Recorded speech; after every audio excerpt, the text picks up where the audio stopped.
This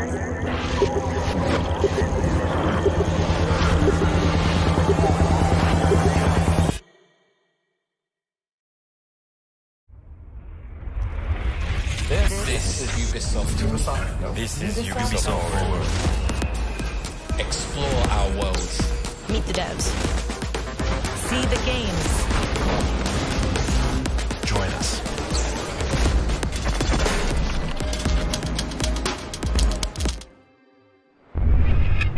Hi everyone, I'm Neelam Kumar, and I'm very excited to be co-hosting the first Ubisoft Forward with the talented Yusuf Mageed. Today's show is all about getting up close and in-depth with all the exciting games we have in production here at Ubisoft. I'm Yusuf, but there's no time to waste. So let's head straight for the streets of futuristic London and see what the hackers of DedSec are getting into.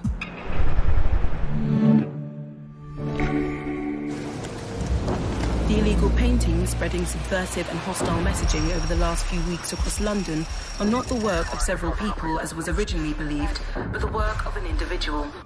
The criminal suspected to have links with the terrorist group DedSec is masked as supposed to be dangerous.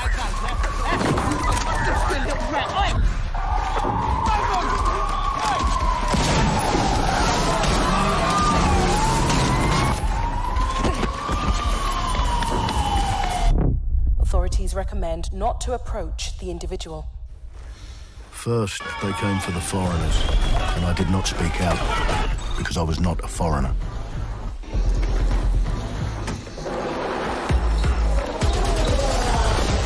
Then, they came for the protesters, and I did not speak out because I was not a protester.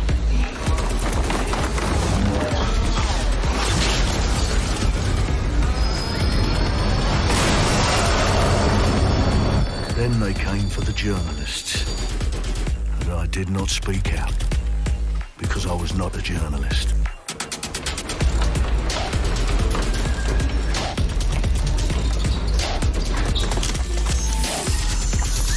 And then they came for street artists, but I did not speak out because I am not a street artist.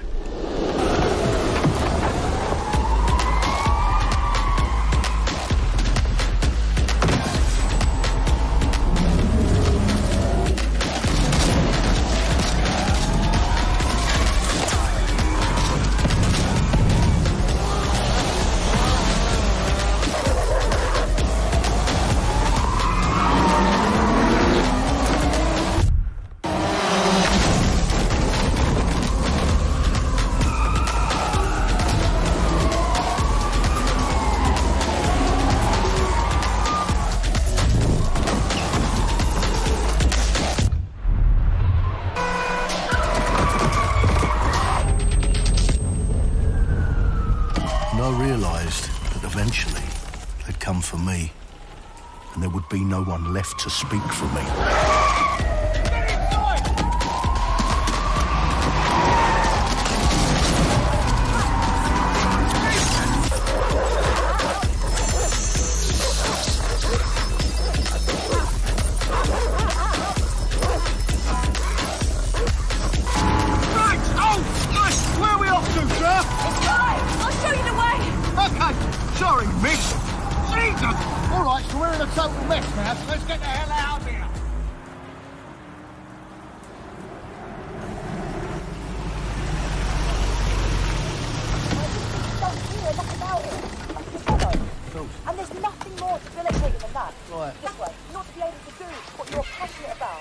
After a long night, London is in chaos. The main arteries through the city are blocked. Hundreds of heavily armed Albion... Well. Welcome to the Resistance. There's a welcome gift for our new members. But the disappearance of the criminal... You could have told me it was a bloody costume party. Try it on. The new key suspect has been identified as David Ford, a 43-year-old London taxi driver. He has no criminal record, but is currently believed to be a terrorist. People have been asked not to approach him. The authorities advise all residents...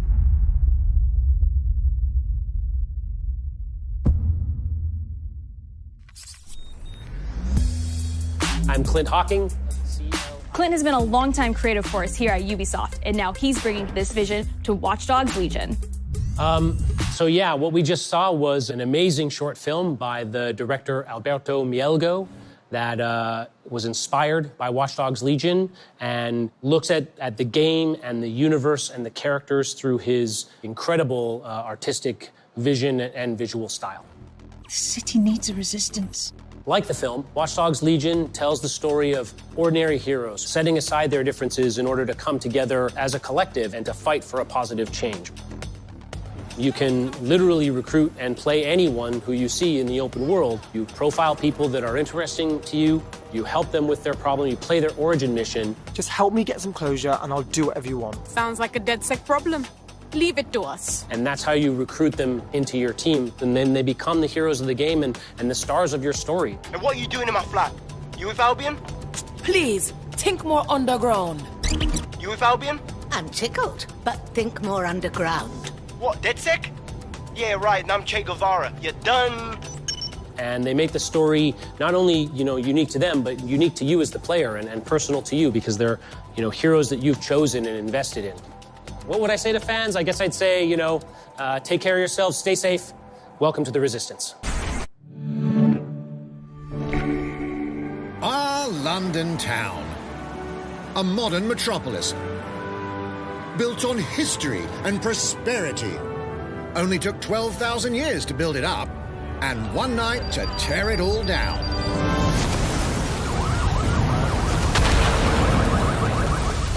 Oh my God. Listen up. Get all your units to move in and lock down the city. With London under attack by a mysterious terrorist, the government turns to a private military company called Albion to keep everyone safe. What could possibly go wrong? Ladies and gentlemen, Mr. Nigel Cass, CEO of Albion. He's kindly stepped up to establish order. Understand this. I will not allow anyone, not even myself, to jeopardize this. He will stop at nothing to permanently control the city. London will be the first city in the world to be made truly safe. Nigel's not the only opportunist who's taken a liking to this fair city. Meet Mary Kelly, head of the most powerful crime syndicate in London. Be sure and spread the word. She and her goons are using the dark web to sell everything from party pills to people. This microchip is scary, I know, but I got to keep tracks on my merchandise, don't I?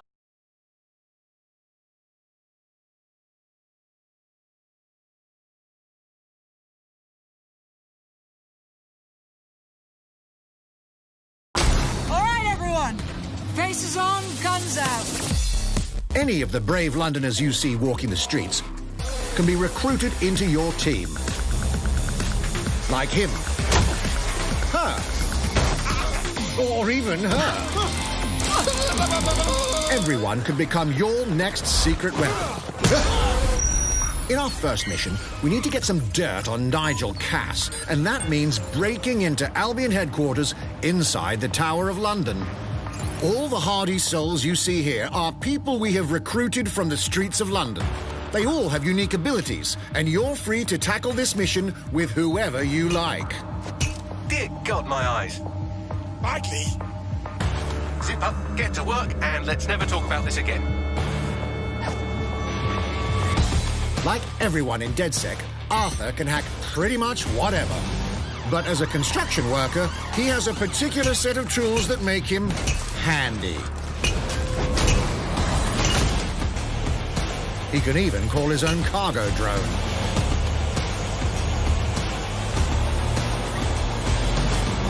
Perfect for gate crashing, when you're not invited.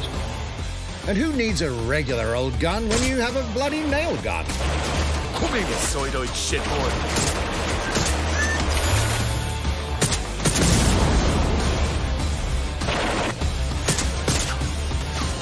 Jesus Christ, what is that thing? Perhaps we could approach this mission differently. If you'd rather keep your distance, we've got you covered. Amy is a drone expert. What have we here? A real tech connoisseur. Hate spiders, but love this one. What an adorable creepy crawler. Here we are. Let's class the place up. A drone expert does have the unique ability to summon their own drone. This little darling is fast and stealthy. She aimed, she fired, she hit. I'm reading incoming drones.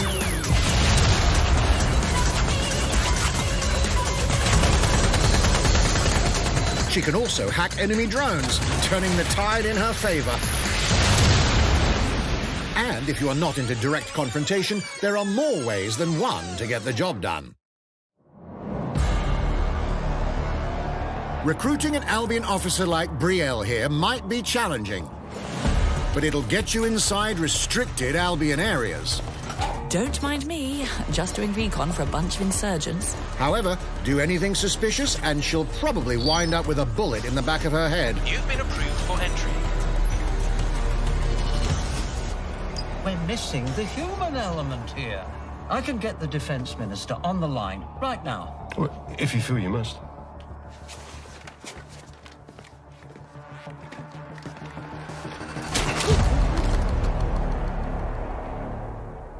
Criminals running our streets, illegals threatening our families, the police commissioner himself, assassinated by terrorists. Well, that seems to be enough evidence.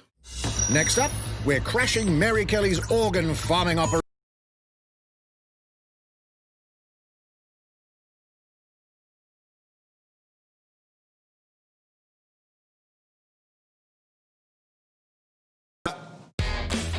Say hello to Mickey. The man lives for his team. That put another hair on my chest. And doesn't mind getting his hands dirty.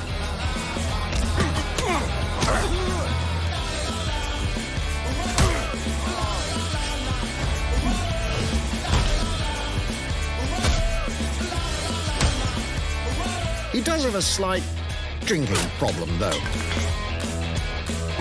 And he's passed out. Well, we'll come back to him. You know what? Let's go with someone a bit more professional.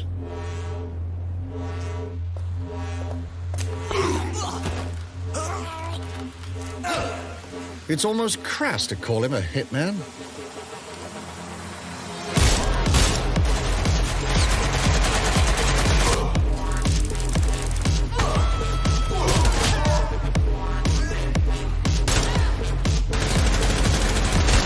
Some might even call him an artist.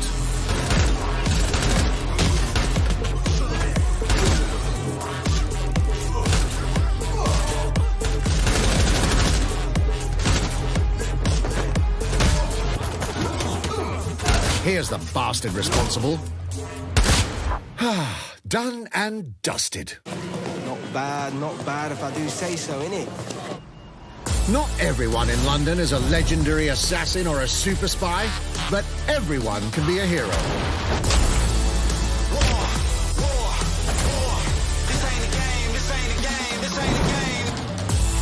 So get out there, find the best recruits, and build your resistance.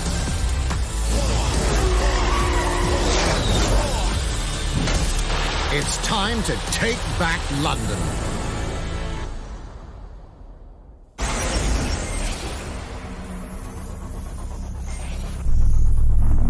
Plunging the player into a living, breathing city teeming with unique locales and characters has always been a central pillar of the Watch Dogs series. So what goes into building those worlds? Here's Amanda Munt to tell us more.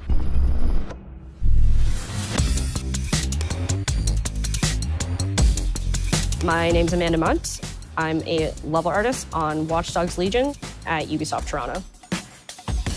Being a level artist, I think, is the coolest job in video games because we do get the freedom to kind of like pick and choose what little details we want to depict. And we get ample opportunities to tell the stories that we want to tell in the spaces that we're assigned to. I have the capacity to hide things and, like small little Easter eggs. In AC Unity, there was a boat somewhere in the world that was covered in cats. And then it happened again in Watch Dogs 2. And there may or may not be something in London that is a boat filled with cats in some capacity. So I was fortunate enough to go to E3 last year. Some of the people that I was showing our demo to were from London. So no matter where I dropped them in the city, they'd go, oh my God, this feels like Camden. This feels like Southwark. This feels like Westminster. When people are talking about some detail that I've put into the world and they're excited about it, like that feels so good as somebody who, builds these worlds with care. I love it.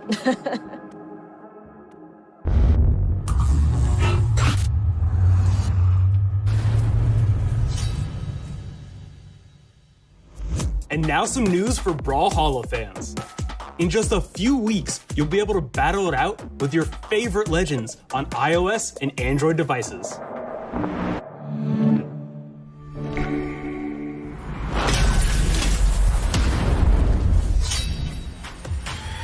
Three, 2, 1, brawl!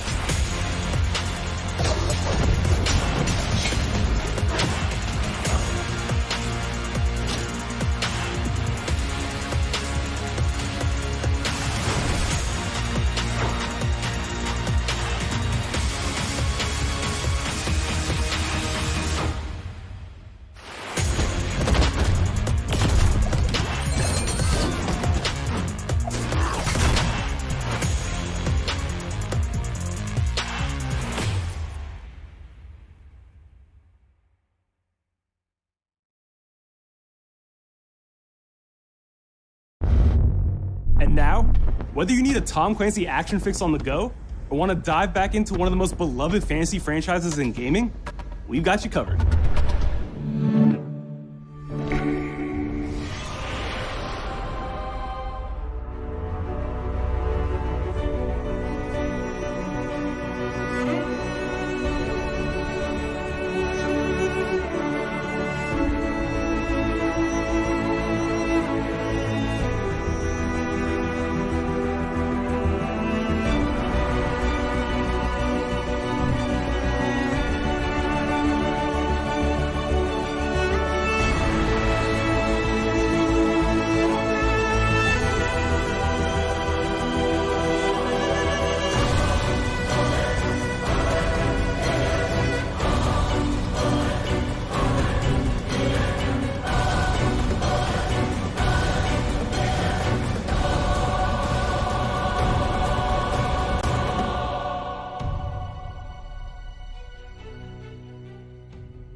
Target is being held on the ground floor. Go, go, go!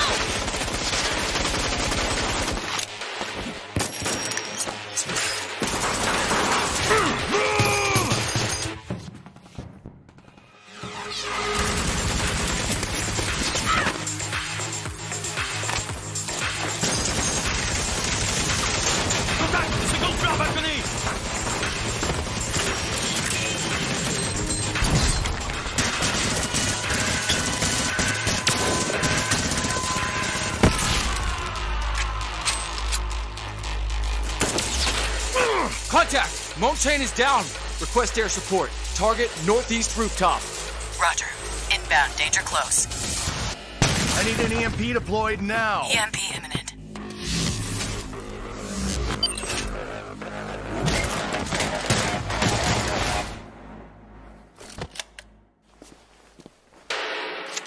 Get back in your cell!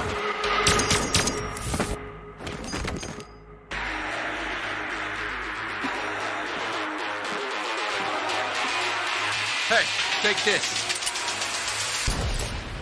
Don't make me regret this.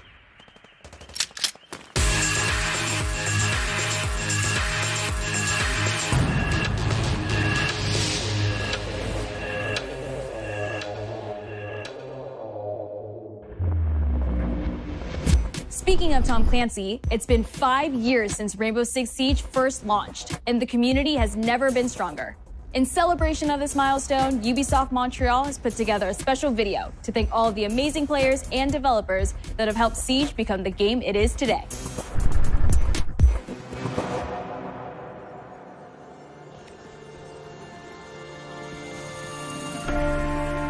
In December 2015, a small team released Rainbow Six Siege. A game built on a strong vision, creativity, competitiveness, and team play. Pour le joueur, le 1er décembre, c'est un début, mais pour nous aussi. Il faut tout de suite s'engager et dire aux joueurs, ce jeu est installé, tu peux t'y installer aussi, et nous serons là. That original vision was quickly adopted by our passionate community, propelling it to a whole new level. I got it! This is such a special moment, and being at 1 year anniversary of Rainbow Six now, game being stronger than ever, more players today than we had in the past, it means the world to us. But we also had our share of challenges. Health that touches upon subjects like matchmaking, connectivity, all those aspects are absolutely critical to the experience of the player. Through it all, we're always driven by you, our community, and together, we grow stronger. There is no sequel plan, and we're here for the next 10 years, so expect more Rainbow Six in your life for quite some time. Look at this.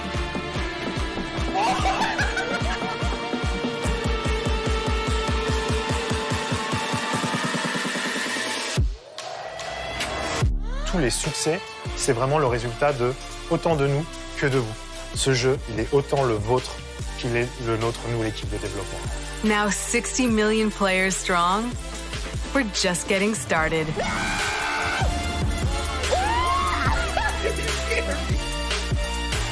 From the devs that build the game to the community that plays it, thank you.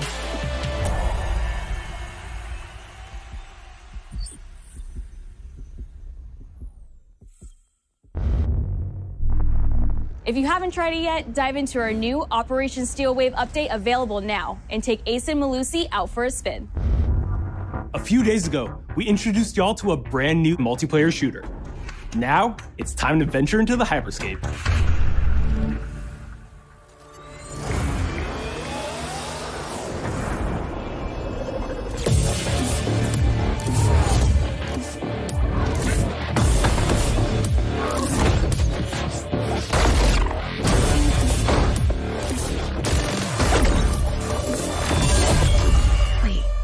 What was that? A hack in the hyperscape. That's not supposed to be there. Let me get you all up to speed, okay? About 30 years ago, everything that we feared about our future started to come true. We made some good decisions. We made some bad decisions. Actually, we made a lot of bad decisions. So, here we are. 10 billion souls living in the crush of the megacities. But the people at Prisma changed everything.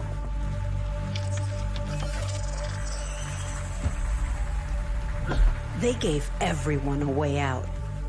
The hyperscape. In the hyperscape, the biggest draw by far is Crown Rush. This is where anyone can become someone.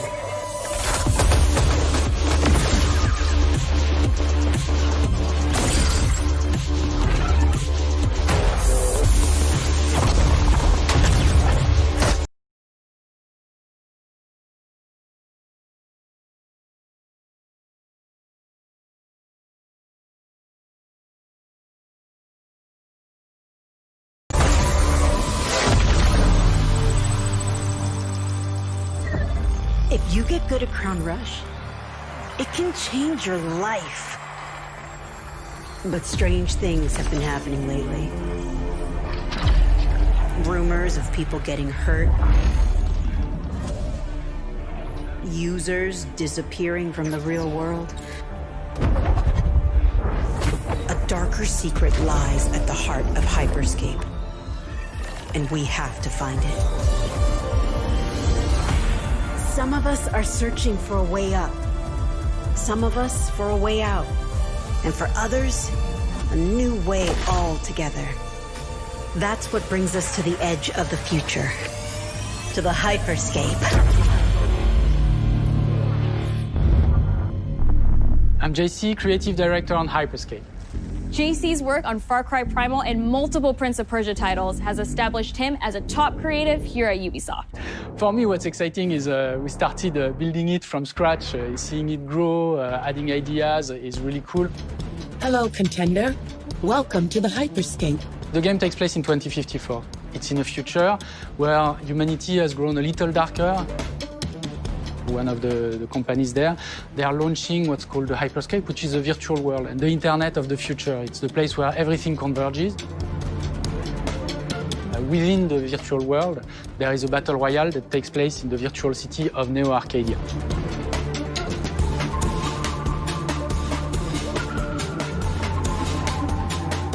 Then we also introduce a lot of new things. You get the opportunity to do parkour on the rooftops, to go into interiors where it's much more narrow, much more stressful. You get to go to the landmarks where there's more opportunities to get cool items, but also more players, so it's a risk-reward kind of deal. We introduce the notion of hacks, special abilities that you can pick up on the fly to adapt your tactics. With hacks, you can do things like teleport yourself, you can wrap yourself into a ball and bounce around the battlefield. So a lot of abilities that let you have fun, that are toys that you can play with. And finally, it's made as a spectacle, so all the viewers will be able to interact with the game on different levels through the Twitch extension. So every few minutes, there's going to be a vote, and viewers will be able to decide what effect they want to affect the whole battle. So things like changing the gravity, infinite ammo, or stuff like that. So players, while this happens, really have to adapt to all kinds of stuff that is happening. So for me, it's really exciting because right now, as we speak, we're launching the open beta, and so it's going to be available for free-to-play for all PC players worldwide. And I really want to thank all the players, all the streamers, and all the viewers who participated in tech test and who will participate in the open beta. Here's a short glimpse of what you can expect.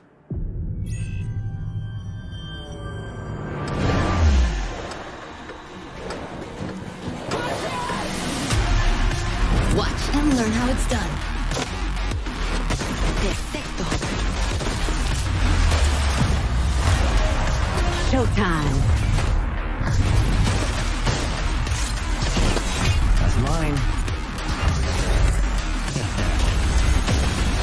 Let's show them what I'm made of. Go time.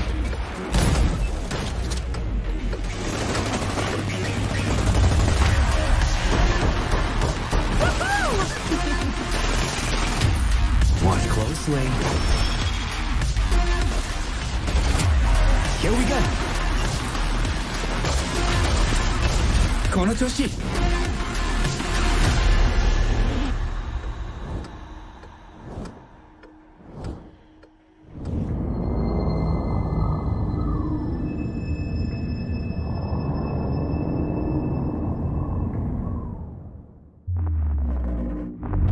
The digital world of the Hyperscape gave our artists and developers incredible freedom when it came to designing characters. Production manager Ana Maria Musca is going to take us behind the scenes of character design. My name is Ana Maria Musca. I'm the production manager for characters and weapons on Hyperscape. We have paid an exceptional amount of detail to our characters. We switch different outfits, different fashion statements, different tattoos, different materials until we see them as real individuals, as real people. So the second you pick a character, you see them in game, you understand what their motivations are and what drives them and what challenges them.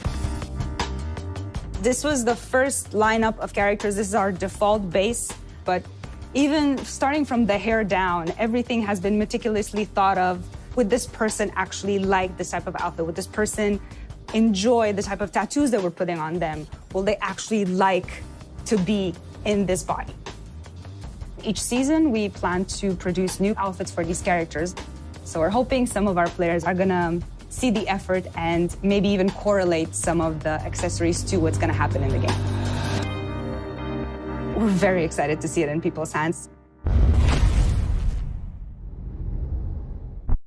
As we move into the next generation of gaming, Ubisoft has been working closely with console makers to take advantage of all the extraordinary capabilities these new consoles will offer. Now we have a special guest to tell us a little more. Hey everyone, Phil Spencer from Xbox.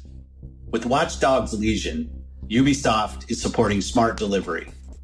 So you will get the absolute best version of the game on any version of Xbox you're playing on. On Series X, you'll get to take advantage of the amazing work the team has done with DirectX ray tracing to create an absolutely immersive version of London like you've never seen before. Ubisoft has a unique ability to create immersive worlds, setting a new bar that continues to drive our industry forward. I'm a huge fan of Assassin's Creed. I love the time I've spent exploring the world in Assassin's Creed Odyssey, and I can't wait for you to see the gameplay from Assassin's Creed Valhalla that's coming up now. All right, we know you've been waiting to hear more about this game since it was announced back in April. And now it's time for a deep dive into the world of Vikings. My name is Julien Laferrière, and I'm the producer of Assassin's Creed Valhalla. So a couple of weeks ago, we announced Assassin's Creed Valhalla, and the reaction from the fans was just amazing. The time period of Vikings is really, really inspiring. When we did our research, we found that, they were not mindless barbarians. Vikings were actually farmers trying to find new lands for them to settle. And so they had really human motivations. So for us to have this opportunity to tell kind of the real story about Vikings and kind of separate ourselves from the myths and the folklore is really something that drove us to make this game. The team went to Norway and England to take the same roads that the Vikings did, to really experience what it meant to be a Viking at that time. And then leaving Norway, which is barren but majestic, and just coming by boat in England and see those rolling green hills full of sheep, full of life, is just this moment that most likely the Vikings felt as well. You need to see this land of opportunity. And this is exactly the feeling we want players to experience in this game. It is a personal adventure, it is the story of Eivor, a Viking chieftain. Eivor is either a male or a female. You decide when you start the game. They will have to leave Norway to settle in England because you just can't live in Norway anymore. There's too much political pressure, no resources available.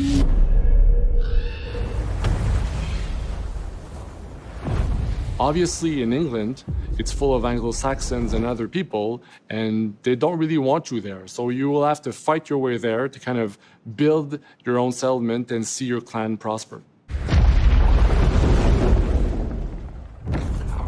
Vikings were brutal warriors. Shields! And the fact that they were mastering a lot of weapons coming from the medieval times really inspired us to kind of revamp the fight system, to leverage the brutality and the intensity of Viking combat. Vikings were not only fighting face-to-face, they were masters of stealth and deception when needed. They used basically any sort of tactics they could use to win the battle. So we want to portray the full range of combat that you can imagine coming from the Vikings.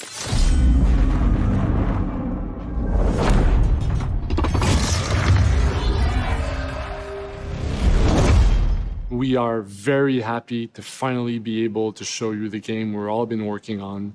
So please enjoy this deep dive into Assassin's Creed Valhalla.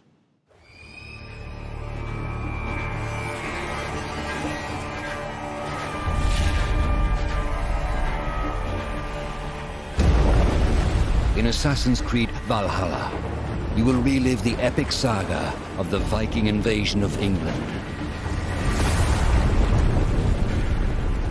You play as Eivor, a Viking from Norway, who will lead his or her battle-hardened warriors across the North Sea to the British Isles.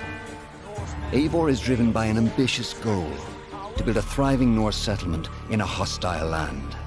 For the good of our clan, it is time we go a Viking. Today we raid, that tomorrow we may build. England is a dark age tangle of broken kingdoms and warring dynasties, a land of opportunity and riches. As you prowl England's rivers by longship, you may raid locations you spot from the shoreline. Ground your ship and blow your horn to lead your raiding crew into battle.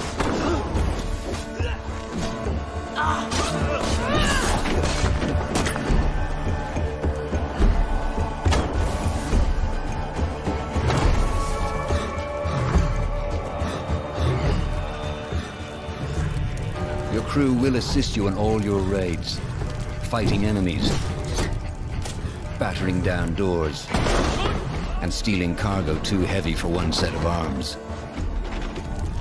Whatever riches and resources you pillage may be used to develop your settlement, giving you access to useful services, better tools, and new settlers.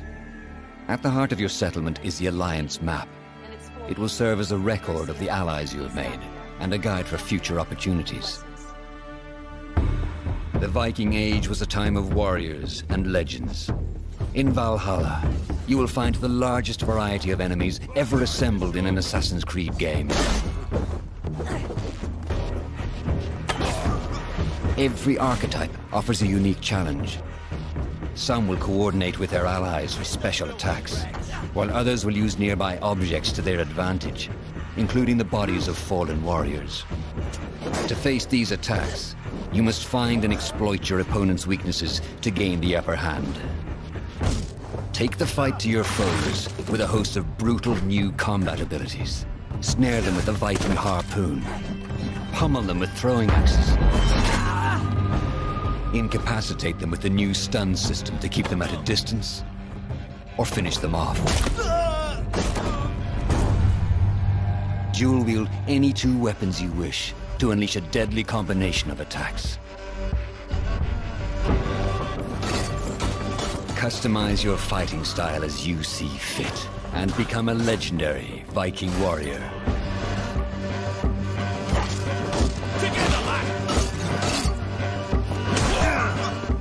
All combinations of weapons are available to dual wield, including two shields.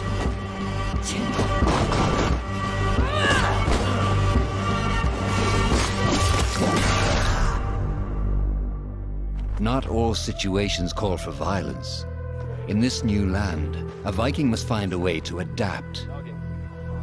As Eivor is not welcome in England, you may need to outsmart your enemies, avoiding unwanted attention in towns and bustling cities. Use Eivor's hood and cloak to blend with crowds, and slip past watchful eyes, an unseen hunter among the people.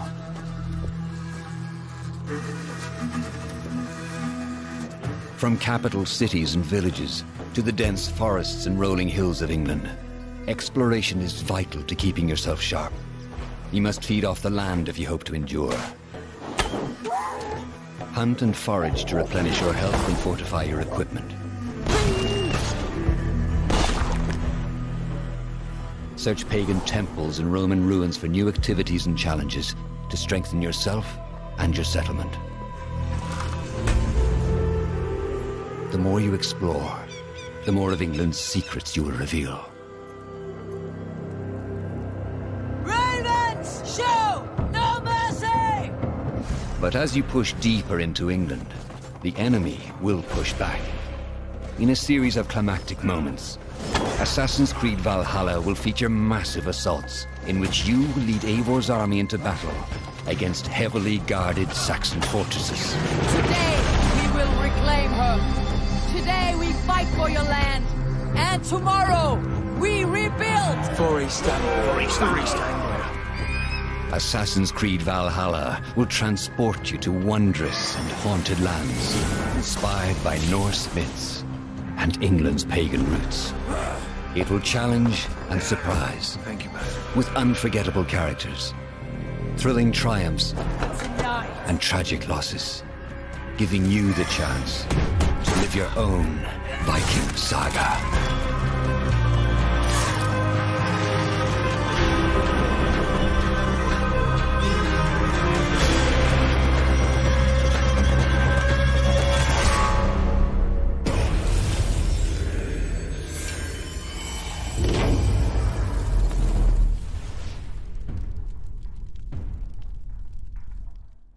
9th century England is truly unlike anything the franchise has seen before. Assassin's Creed Valhalla will release this holiday season on Xbox Series X, PlayStation 5, Xbox One, PS4, PC, and Stadia. We're close to wrapping up today, but before we go, our CEO, Yves Guillemot, is here to share a few words. I hope you will have enjoyed what you have seen today, and that you will love playing these games. I'm proud of our teams for delivering an ambitious, broad, and creative lineup of games. And we haven't shown you everything yet. In fact, we have a lot more to come. So you will have another Ubisoft Forward to reveal even more about our upcoming games. But before ending this show, we have one more thing to share with you.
Fuerzas ultrapenetrantes, estamos cansados de los farsantes, de los...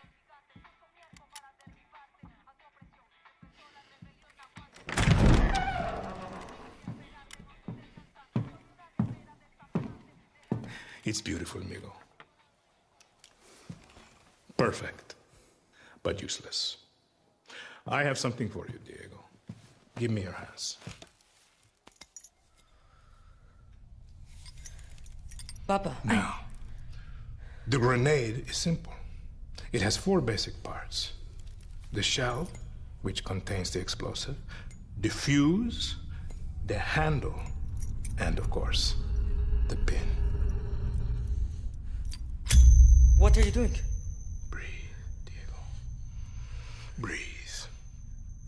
The pin simply holds the handle in place. It is only when you let go that this grenade goes boom.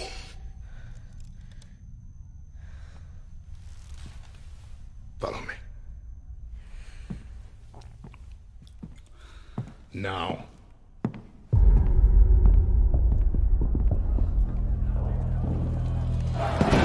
I am El Presidente, which means that someday you will be El Presidente. And our people, they do not know how to be happy. They are torn apart by opinions, noise, indecision, strangled by their own freedoms. And even if you have love in your heart, even if you want what's best for them, if you only want to save them from themselves,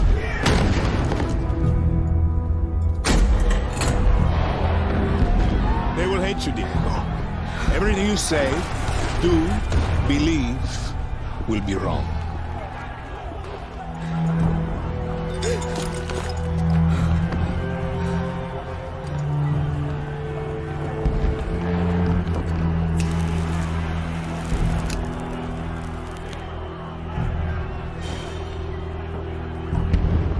They will answer you with screams,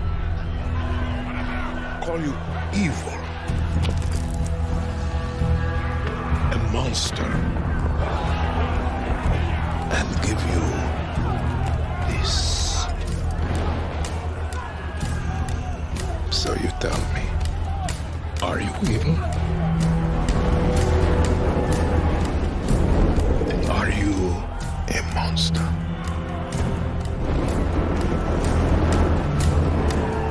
Because our country is like this grenade, except it has two basic parts.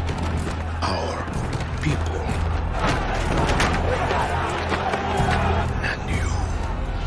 and you must clutch them nice and tight, or we all go boom.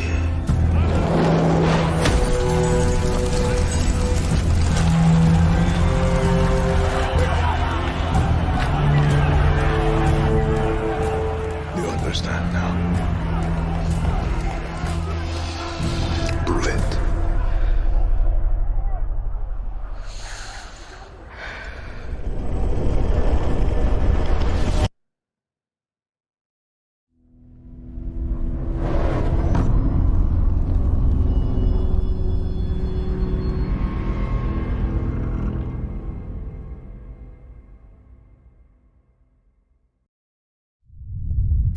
And with that, we're wrapping up our first Ubisoft Forward. Today, we've seen the next generation of Assassin's Creed, the birth of a resistance in Watch Dogs Legion, the cyber chaos of Hyperscape, and the epic reveal of Far Cry's newest installment, along with so much more. Remember, we'll be back later this year with another Ubisoft Forward filled with tons of game news and updates. Thanks for joining us.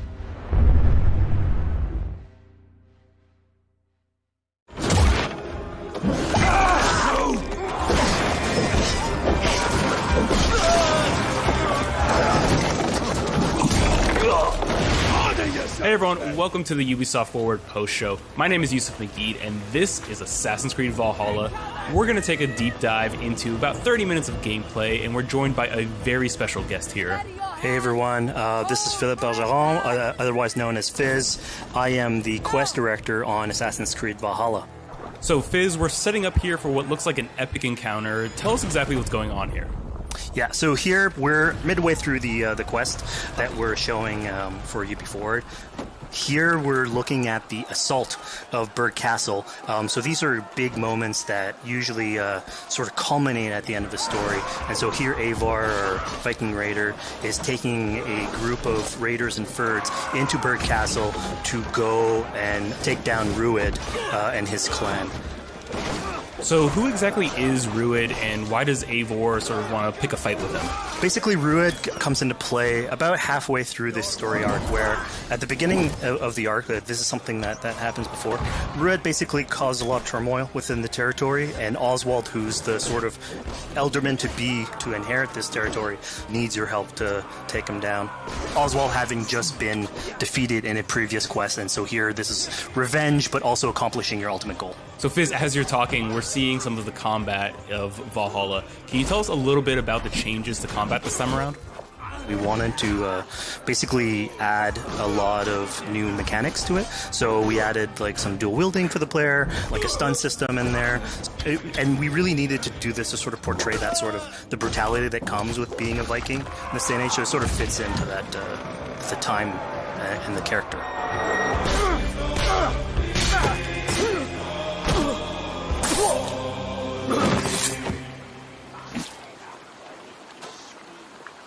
Oswald. He lives. Oswald lives! Eivor, is that you? Shut your ass, twig spine.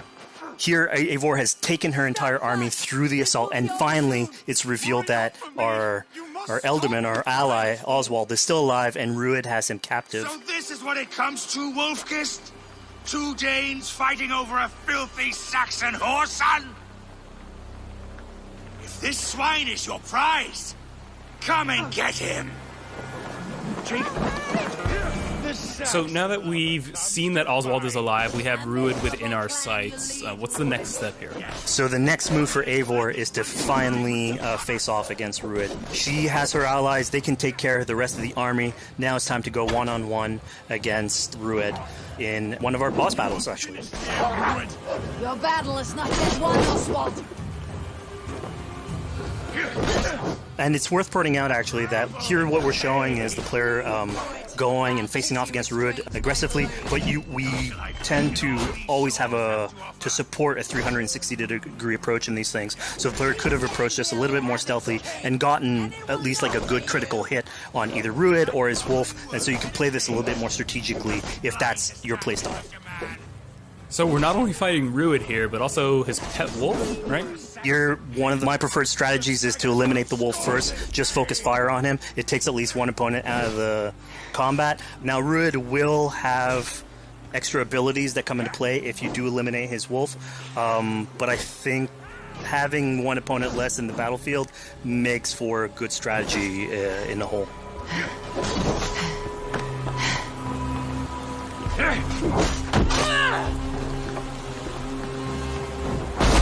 Your efforts. Only the cold dark of Niflheim awaits you. Valhalla is my destiny.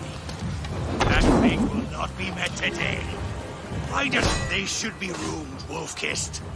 Made thralls, not treated as equals. We are better than this. Than all of them. Do not drag me down to the sewage you wallow in. We just a Dane fight tooth and nail for a Saxon. You'd throw in with these wastrels? These arrogant swine? Eivor, no! He should be tried before God. A lawful assembly. Alright, so we've defeated Rued, we freed Oswald. What comes next?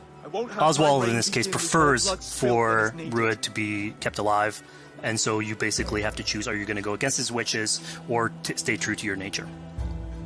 So we have this choice to make, but before we get into that, I want to rewind a little bit because we just did this big, grand assault, but Eivor couldn't have done it alone. She clearly had to recruit some folks along the way, get some troops, get some allies. So let's actually rewind and see how we went about first gathering those troops. Right, so when coming up to an assault, it's a game of numbers. Eivor can go into pretty much any location and be a stealthy Viking, eliminating some of the assets, which ultimately would be a strategy. You can do that, and you'll have some of the ingredients or of the assets there that will have been sabotaged, but you still need an army. So here what we're seeing is Eivor going around the countryside and raising what we call a fyrd, which is the men and the women of the territory who come up and fight in the name of a king. So here Eivor is going around and trying to convince people to fight in the name of Oswald to finally take down the oppressor that is Rued. Defending East Anglia, defending you. Will you not do the same? What? Die in defense of a lost cause? Yeah, so she's really using like the image and like the leadership that Oswald had, what he meant to the people in his name. She's going to recruit these people. Pretty words, Dane. But the men of Theovard have their own battles to fight. So we're told by this Reeve that there are troops, there are allies that he could add to our cause, but first we sort of need to do him a favor, is that right? Yeah, so obviously these people have been run down by Rued and the impact he's had on the territory, so I think a lot of these people have sort of lost hope. And so you need to show them that there is hope. And so here Eivor is basically helping them take back one of their prized locations by taking a couple men and raiding a nearby township, basically taking it back for the people and showing that there's a reason to continue fighting and then get them on your side.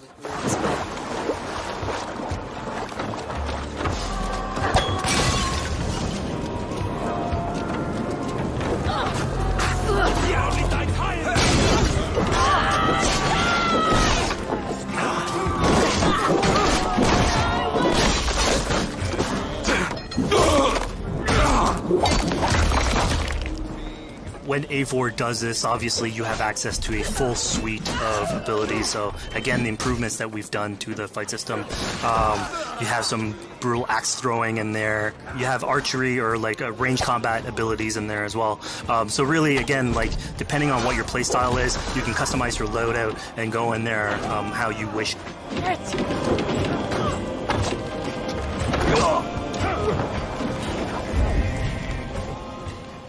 Fizz, we just saw this giant pulse go out.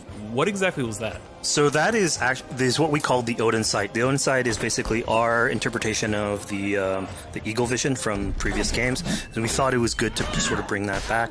It's basically Eivor's intuition. It's how she perceives the world. When the player uses that, it'll highlight basically interactive objects, like things that will bring her an advantage. So we'll have arrows, like health consumables that are in there. So it really is like a good way of sort of understanding the world and showing you like things that you can go and touch. Yeah, I mean, speaking of things we can touch, we just picked up this awesome new weapon. It's something we wanted to play with on Assassin's Creed Valhalla, where we have fewer weapons in the game, but you can invest in them more, so they become your weapon. And so depending on what your preferred playstyle is or your preferred weapon type, then you can go and choose, I'm gonna fight with this weapon and invest heavily into that. Not only are we looting weapons, but we see something here called the Book of Knowledge. Can you tell us a little bit more about that? They unlock skills for the players. So here you can see the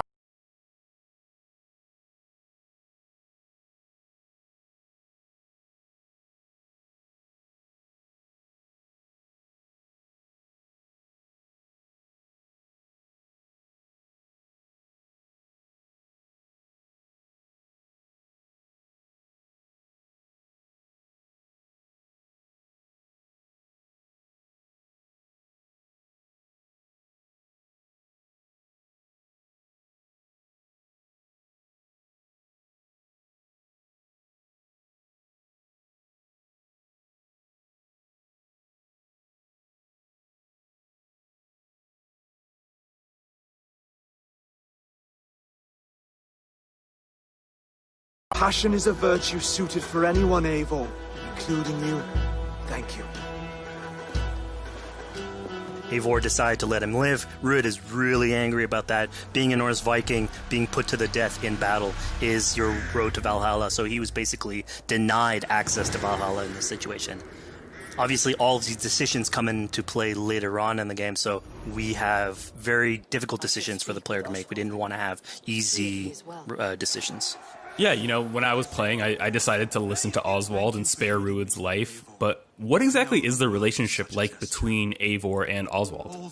So the relationship between Eivor and Oswald is an alliance. It's basically Eivor is surrounded by territories that initially getting into England are hostile towards her, and obviously if you want to set up a new settlement, you want to make sure that your neighbor is friendly. So here in East Anglia, Oswald is the man for the job, where putting him into a position of power would help her sort of secure her territory. So earlier on to the territory, Eivor comes in here, meets Oswald. The problems he had with Ruud are sort of put to light, and going through the arc, you basically help him deal with Ruud and aligning basically Danes with Saxons in one territory. So, Fizz, we've completed the assault. We've gotten our hands dirty with some combat, taken down Ruud. We have this big open region of East Anglia, so before we head off to Oswald's wedding, what do you say we head out, have some fun, and see what we can get into in the open world? That sounds great. So we see a cat here with a speech bubble above it, and you best believe if you let me talk to a cat, I'm going to talk to a cat. Yeah, these are some of our... some of my favorite moments actually in the game, where we put out a whole bunch of events throughout the territory. And it sort of rewards, again, exploration, going around. It's a chance for us also to sort of showcase a different side of Eivor. A lot of the quests sort of deal more with like politics and warfare, and this shows a slightly more human nature to her. So it permits us to explore that character a little bit more. And so here, basically, like you're trying to help a kid with his cat, and ultimately get that cat to sort of join your crew as a cat raider. you just said cat raider way too casually. You're telling me I could have a cat Viking raider on my longship? That's exactly what I'm telling you. Oh my god, yes, I love it. Perfect. So yeah, as you're riding around the rivers of England, you would see a cat basically walking around your longship, keeping your Viking raiders company. You know, speaking of the Viking longship, we're seeing some of that gameplay here now. Can you talk a little bit about how that works and functions in Valhalla? Yeah, so starting out on this project, I think the Viking longship is one of the biggest images that we all have when we think about Vikings in our game. And so Vikings had this awesome design for longship that had a very shallow hull, so it permitted them to go very far inland very quickly, and you could basically disembark Viking raiders like on pretty much any shore. We added that into the game where you can basically sail up to any location and then just decide to disembark with your guys and raid a location, loot all its treasure, get back in the ship, and then continue sailing down the river to your next opportunity. So I know past Assassin's Creed games allowed for songs and things like that to be sung on ships. Will Valhalla have a similar version of that? Yeah, so this is something we actually wanted the crew of your ship to become like your home away from home. So we added stories and songs into the ship. So basically, as the player is going around, you could decide to have your skald sort of sing a song for you as you row down the river. But you can also decide, depending on who the raiders are in your ship, to hear more about their life. So you can actually queue up stories, and they'll give you a little bit more background on who they are. So you get to know your sort of fighters as you're traveling around the world, which is a cool moment. So here we're seeing a bit of a different view. What exactly are we looking at? We had this on previous Assassins where you would like ride on your horse and you could pull out, have the horse sort of follow the track. We have a similar thing for the ship where you can put up your sails. It's cruise control for the ship, so you can pull back, take in the scenery, listen to some songs or some stories, and just take it all in.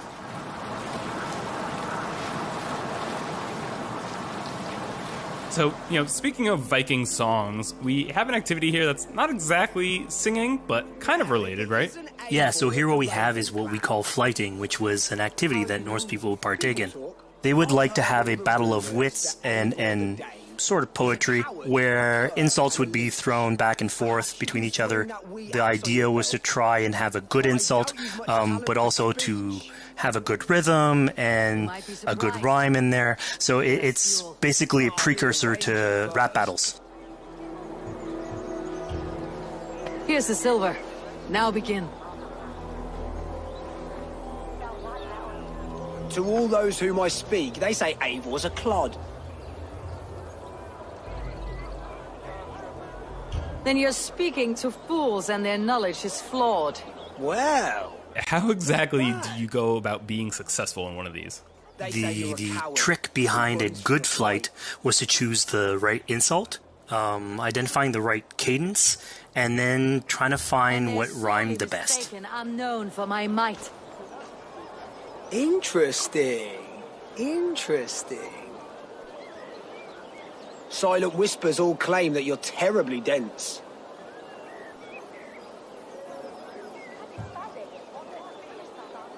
Then you've clearly misheard them. My wit is immense. Oh, you looked out with that one. Well, what a surprise. Eivor of the Raven Clan is a true talent. I'm shocked. Don't believe everything you hear, unless it touches on my flighting. Then heed every word. Take the coin. So now that we've proven our sharp tongue and wit, I think it's time for a bit more relaxing activity, so we're fishing here. Yeah, that's it. So we gave Eivor a fishing line, so you can actually throw out a line and go catch some fish. This is used basically to play into our new health loop where the player will lose health in the world, and it doesn't automatically regenerate like we would have in the past. So you actually have to go out and get some supplies. So you'll find mushrooms and some food that you can gather. But here, like you can also catch some fish and consume that to regain some health. We also will sometimes have it in certain quests. So it's a good way to sort of chill out on the side of the water and just, again, take it all in.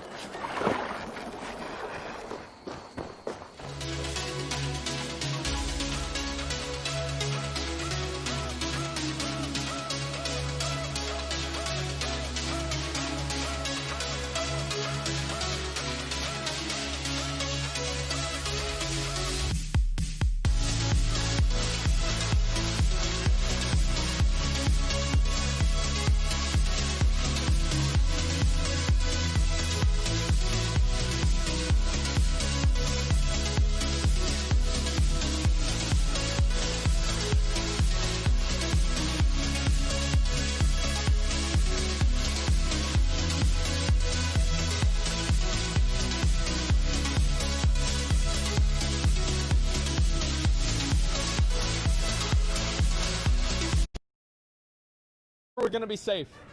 It's okay. It's okay. We're gonna be safe. 700. 750. Okay, we're gonna be fine. As soon as everybody queues in, we're gonna be able to open this up and it'll be just fine. Can you give me assist and make it a raid, Xanon?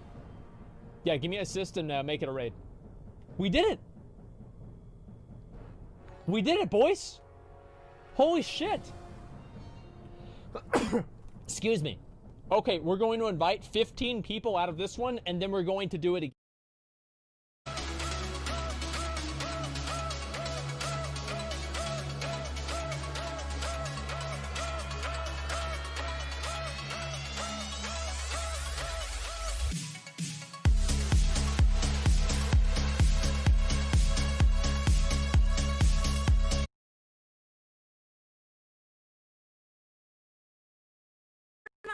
On your way. Yeah, and then this is something we also wanted to do a lot. Like, so here we're doing an event, we do it in Quest as well, but we want to give a lot of this agency into players' hands so that they can sort of shape Eivor a little bit, who she is, so it represents them a little bit more, and they can roleplay that a little bit better. Eivor a little bit, who she is, so it represents them a little bit more, and they can roleplay that a little bit better. And again, it just gives her like a little bit more humanity in these moments. What large walkers should do: provide for small walkers.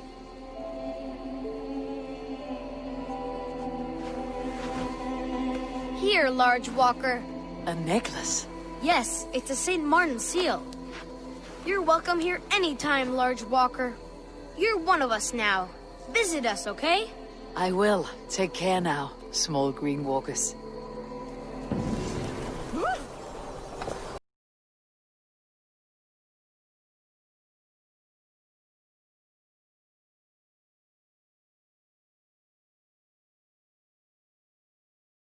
The player on free run abilities, but also for fans of the series, sort of pulling at their heartstrings for some beloved features. So are we going to be able to tattoo Eivor? Yes. By collecting these tattoos, you actually bring them back to your settlement, and then you can customize different body parts, having different tattoos everywhere. So again, another form of expression, and sort of to represent that Viking culture. Fizz, one of my favorite things when I was just out there exploring East Anglia was coming upon a house or a building and realizing that there was a chest inside, but that there was no easy way in. And in this case, I saw all the doors were barred, but I knew that because there was a chest in there must have been some way to get inside. So I went around the back and, found a way in.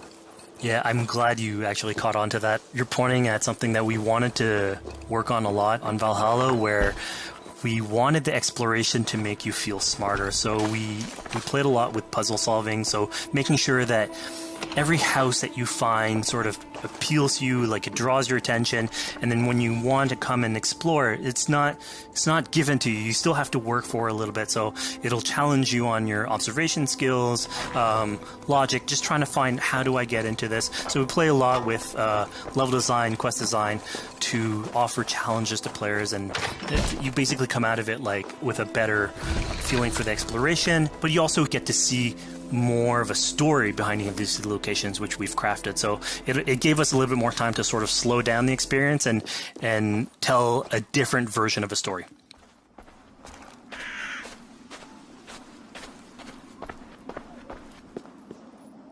A poor victim of someone's fury. Yeah, I mean, speaking about exploration and just finding things out in the world, I was just wandering and came across this clearing and found this kind of morbid altar. Yeah, so this is one of our bigger events that we have scattered in the world. So as Eivor explores, she can find altars like this, and by interacting with them, here it's a trap that's been set by this character named Regan.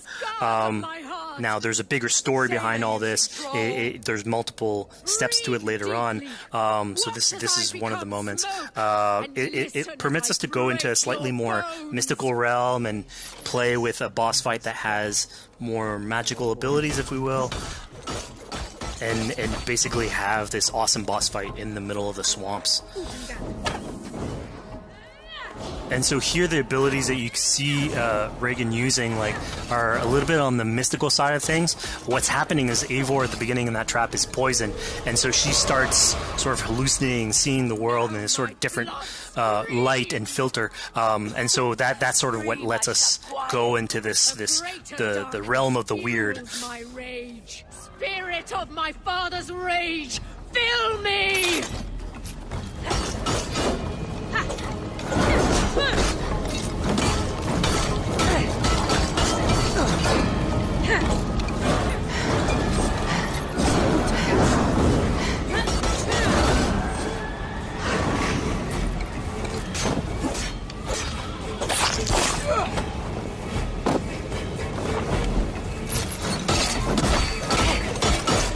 Enough of this cracking and crashing. Let rest your demons. So we just saw here that Regan belongs to something called the Daughters of Lyrium? Yeah, that's correct. By finding the other daughters, you'll get a little bit more backstory on who they are, so we don't want to spoil that too much. But it creates like a sort of greater story that is not on the main path in any way, but it is still very rich and adds to the lore of this world and actually plays into history. So we just had a really exciting, really intense boss battle. I think it's time for something a little bit more relaxing and calming now.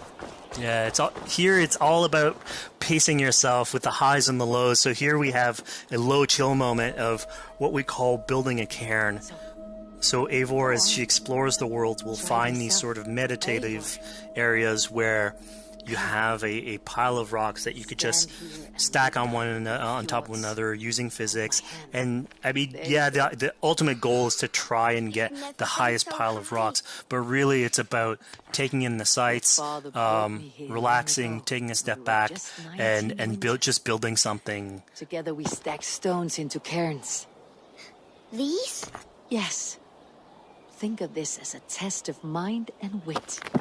Stack the cairn stones high and wide into any shape you like. I mean, you can spend as much time as you want building these things, making them as high as you want, as weird as you want. I'm sure, like, a lot of these stuff will end up on the internet, like people comparing structures. And the cool thing is that once you've built it and you decide to get out of it, it sort of stays there. And so that's yours, right? And until the moment where you come back and you want to build a new one, it's sort of cool that we were able to give that to players to express themselves. At this point in the demo, we've explored East Anglia, we've met some children, we've broken into a house, we've fought a boss, we've built a cairn. I think now it's finally time to go and head off to Oswald's wedding. Yeah, so this is the moment it's all been building up to. By the moment you get into the territory, it's sort of like mentioned by Oswald that he's trying to get married with his Dane lady. And so as you go through the arc, that's sort of like the underlying thread. Really, it's about Rued creating turmoil in the territory and helping Oswald sort of get above that and show that he's a good leader. And so you finally, after going through all of that arc, finally get these two together, go through their wedding, and you're invited to attend the ceremony. And then all the activities and fun times that comes afterwards. Yeah, as much as we've seen the brutal side of England, it's nice to see, the joyous side of it as well. Yeah, and it's something we really wanted to play on in Valhalla, where being a Viking is not only about being a raider or a warrior. I mean, there's revelry, there's feasting, there's partying that goes, and like if someone knows how to party, it's a Viking. And so here, this is one of our opportunities to sort of show what a sort of Viking gathering is. And what's cool here is it's a good alliance of Norse culture with Saxon culture, sort of smashing those two things together and building bridges. Yeah, I mean, what's a wedding without some drunk archery, right? Yeah, so like, anything can happen in a Viking event, right? Eivor, yeah, here, just get drunk, shoot some arrows. Barely a challenge. Steady all, and ready yourself for the wedding race. The king and his bride against all! My king!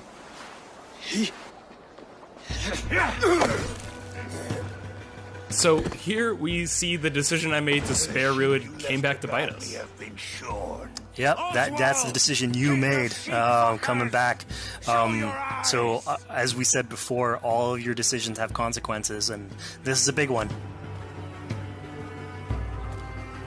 I challenge you. I accept. You're basically presented with the option to sort of step in for Oswald, fight the fight for him, or let him go and fight his own fight. Yeah, you know, personally, I chose to fight myself because I thought Eivor is the type of person who likes to finish what she started. Plank by plank, and a dead king cannot keep his oaths. Let me finish this. Oswald, you gutless Arya swine! I'll slay the wolf-kissed, then hang you with your own tongue. How does this encounter with Ruid differ from our previous fight with him? So at this point, you've eliminated his wolf, so it's just him. And so he's angry at this point, and so he will start using his big gun abilities like fairly earlier on in the fight. So it's way more vicious, way faster. There's less strategy. He goes literally swords blazing at you. And so this is a fight to the death.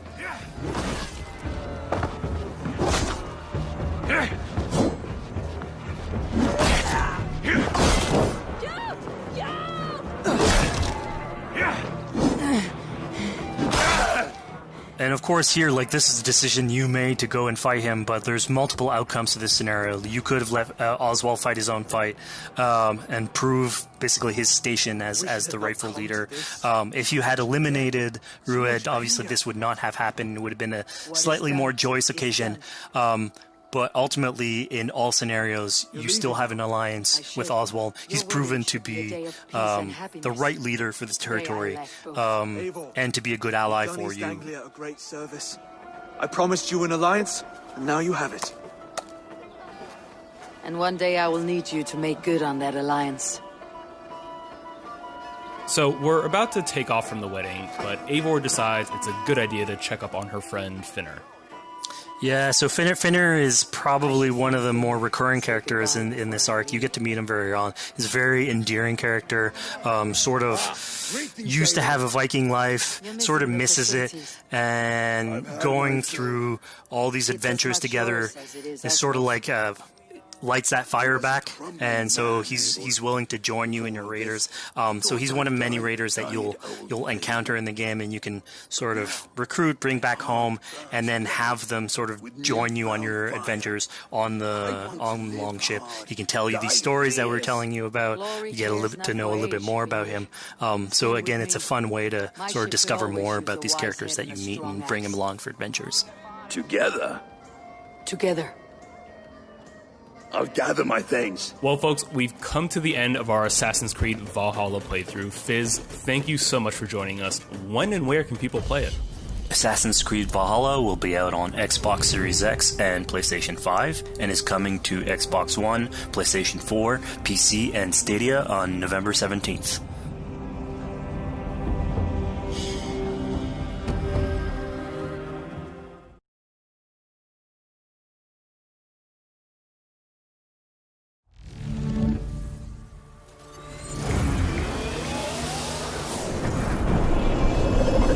Hey everybody, thanks for joining us. My name is Eric Pope. I'm the Senior Community Developer on Hyperscape. And I'm Graham Jennings. I'm the Senior Producer on Hyperscape. Hyperscape's now in its open beta phase, so you can go to Uplay and download it directly. So a little while back, we recorded a match for you so we could walk through it moment to moment, explain what's going on throughout a match of Hyperscape. There's a lot going on with hacks, guns, the gameplay. So Graham and I are going to walk you through it right now, and I hope you'll enjoy it. So at the start now, you'll see the insertion phase. There's the three of them in the squad, so they're trying to decide on where they want to go. It looks like Helios, which is one of the landmarks, is going to be one of the choices. So all the places we're seeing on the map right now with like a name above it, that tends to be a higher loot area, would you say? For one of the big yellow letter ones like this one, this is one of the landmarks. Landmarks tend to have higher density and higher quality loot overall. Which also means most people will be going there, so you might have usually have a few more friends if you go to a landmark. So in this case, though, he's gone outside and he's found a supply crate. So he's starting to loot these instead. So he's looking for both hacks and weapons within them. Right, so the looting phase, many folks will be familiar with, but in Hyperscape, you do have those supply crates that you may be lucky enough to find. And what's the deal with supply crates? So supply crates are placed around the world, so you'll hear them and then you can go and find them. And then inside them, you'll find weapons and hacks. Usually, you find slightly better weapons and hacks within them. Here now we've switched, so we're looking at Chimera instead. So he's in the landmark, he's in Helios now, and he's still in the looting phase. But as you can see from the red triangle up there, there's actually some friends, or not friends, in there with him just now. Yeah, so the action gets started, okay, right here. Yeah, so he's one-on-one, he's going with the Mammoth shotgun against someone who's using the heal hack at the minute, which is the red circle you can see. So that player's taking extra health at that point. Which looks like it helped him hold his ground against that mammoth. And I believe it helped him survive at that point. There seems to be a few other players in here just now, so the combat started and elimination's got his first kill. Sectors will soon be collapsing. Oh no, so he's just been eliminated actually. Yeah. So he just, he's been eliminated and he's turned into an echo now. So he's going to wait for his friends to bring him back. So he's going to go to one of these restore points, which are basically places where someone else from another squad has been eliminated, and you can be restored and brought back to life at one of those points. So the action pretty much never stops in the game. If you're eliminated, you're not out. You're not stuck watching a camera with someone else. You're still playing, you can inform your squad as to what's going on, and then you can call to be restored at one of those points. There's plenty of people, like you said, who ended up at Helios at the end. There's at least 3 other squads. So we can also see when you have a teammate who needs a revive, it's called out on your... Yeah, the green icon you can see at the side is him calling for a revive at this point. So Mr. Gomi's busy eliminating other players, which will cause more revive points to appear as well. This guy's low on health, so I don't think he's going to last long.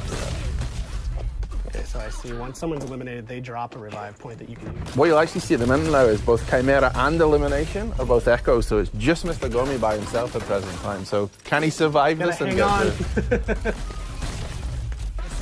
He's going again. There's still a few other players in here, that's for sure.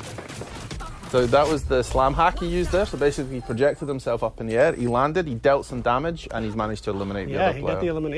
So he's now back into the game. Right. So he's got to reloot and find new weapons again, because when you are eliminated, you go back to just your melee weapon. Okay, so you don't hold on to your gear when you get eliminated. No. So this is the start of the decay you can see. So you see all these blue triangles that are appearing. This is how we basically do, map size reduction and zone reduction to bring players towards a smaller map into the center. So instead of having a circle that shrinks, we've decided to actually dissolve the map. And is it kind of the same? Will you always know which districts are decaying first? You can see from the map when you bring it up what's going, and you'll also see the icon when you turn on the left-hand side of the screen a second ago, which shows you where the safe area to go is. So at the top it will show you sector is closing, and then you've got the little icon of the person running with a distance against it. That tells you where to go to the next safe place.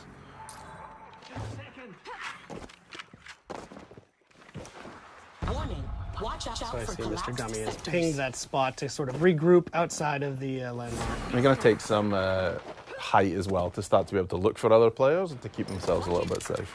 So he's seen another player, so he's starting to throw salvos at him, and probably the skybreaker too. Yeah. You see the red exclamation mark? That's basically his teammates pinging and saying, hey, there's an enemy over here. And he's been shot out from behind, so there's definitely players around. You'll see him going to go high again to try and take some positional advantage to get up, because he knows there's another team on the roof up there. He doesn't want to be below them, especially not with his salvo grenade launcher. Well, what I'm noticing is that they're doing a good job of switching from street level to the rooftops. Is that kind of a good way to approach a game of Hyperscape, to not just stay in one area? You should really use the variety between streets, interiors, and rooftop for navigation and to keep yourself safe. Rooftops are great to see what's going on, but you're also then a target for the snipe. So you really need to adjust height and interior and exterior as you go, just to keep yourself safe. And to aggressively loot too, to find the best stuff. So he just picked up a golden skybreaker. What does the gold mean? That is the top tier of skybreaker. So basically, You can have a level 5 Skybreaker, which is what he just picked up. We will fusion weapons together. So if you have a Skybreaker and you find another Skybreaker, it will go to level 2. Find another one, it will go to level 3. And what he has now, as you can see in the bottom bar there with the yellow, he has the top tier of the Skybreaker, so this does more damage. So each time you fusion something, a weapon or a hack, it will go up in various different abilities. So you're basically, just to loot up, to fuse up, you just need to find a duplicate of your weapon or hack, and that's all. Yeah.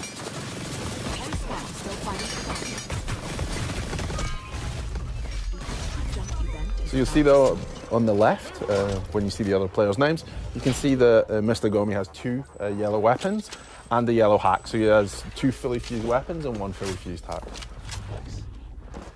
And how does healing work in this game? So healing will either work by I took damage and then I retreated and your health bar will come back up, or if a player has a heal hack, which he actually does at present time, so you'll see that in the bottom it says heal, he can throw that on the ground and then there'll be an AoE of heal, so both you and your teammates can come into it and it will heal you. And enemies cannot heal up in that same AoE? They can't heal up in your AoE, but they could also use the heal hack themselves if they wish. Cool. So you see them now, they're starting to hunt again. I guess I've heard some other players because you can see them starting to move around and there's a sense that they're not alone at this point. And there's a ping for an enemy, so yeah, the combat started again. So this guy finds himself in the middle of a bunch of the 3 players, so he's not in the best spot just now. And yeah, that's the end of it.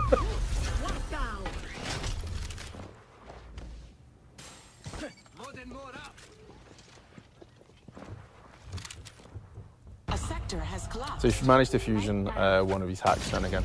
So here you'll see the decay started. The player found himself out in the decay as it was starting. You had no cover left, so you find yourself out in the open, and they eliminated him with a Ripper at that point.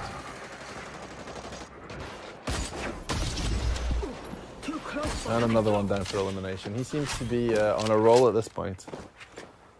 And now he's fully fused his sniper rifle, the Protocol V. Still quick check, just make sure there's no one else coming in. You don't want to have someone behind you at the last minute. 5 squads. So there's still 5 teams left. And then we'll swap back to Mr. Gomi, who's still rolling with the Skybreaker at this point. It's worked out well for him. Yeah. The case's starting to happen in this region too, so they're starting to move forward a little bit.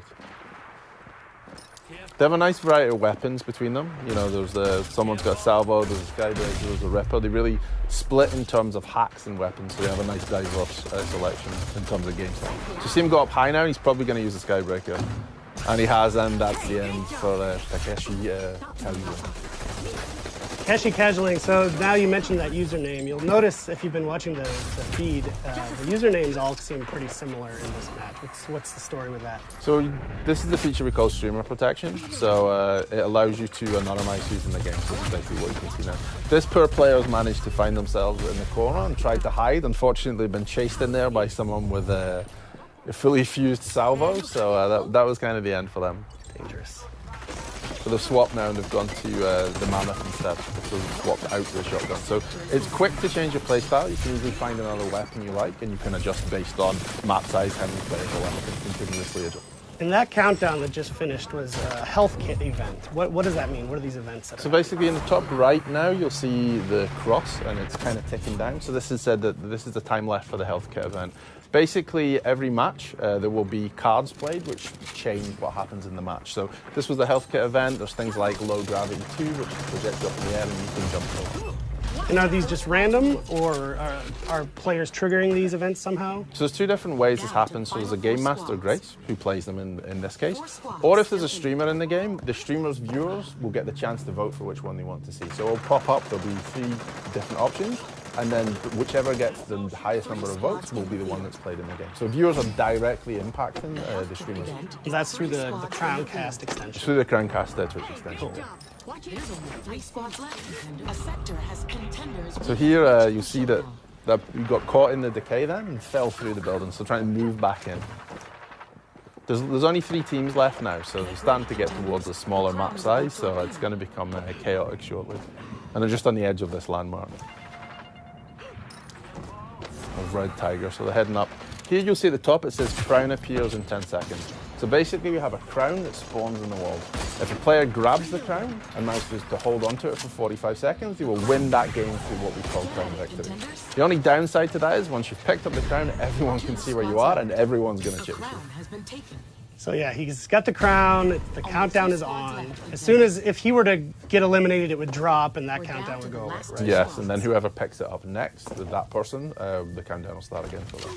And that's only one of the 2 ways you can win a match of Hyperscape, right? Yeah, you can win via the crown if you want to take it and maneuver. This is why you'll see the really high up to own the higher space, or you can eliminate all the other teams. You could sneak around and grab that crown and survive. If you use your hacks well and you use your movement and hide a lot, then yeah, you could possibly grab the crown, get to the end, and then win via a crown victory. Wow. There it is. A screen I'll never see.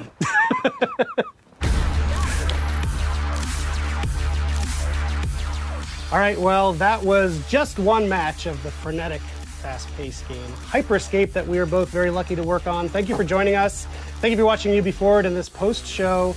As we mentioned before, the game's available right now in open beta on PC. Just go to Uplay to download it. And we're also thrilled to be taking part in a Twitch Rivals event with the information appearing magically on the screen below us. So, Graham, thank you for your time. Thank you, Eric. Have a good day. And we'll see you in the Hyperscape.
It's something, right? This whole place is something. We used to keep track of news feeds on here, but now it's our follower wall. So it knows if we're trending? No. It's based on hard values. How many people downloaded our app, how much processing power we have access to, you know. Nice. And, speaking of which, we're downloading the DeadSec app into your phone as we speak. When it's ready, open it up, click the suggested op, and hit the park outside so we can test it. Sounds good. One more thing. I put a reminder on your phone so you remember what we're gunning for. Get enough processing power to take down Bloom.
Coming up after the break, we'll be sitting down with a former street artist.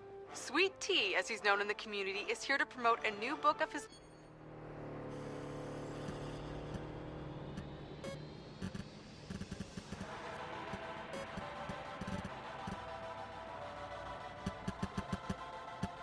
Marcus? Guys, the Cyber Driver trailer just dropped. Oh, yeah, sweet. Hey, don't watch it without me. Meet you at the Hackerspace. I'm on my way.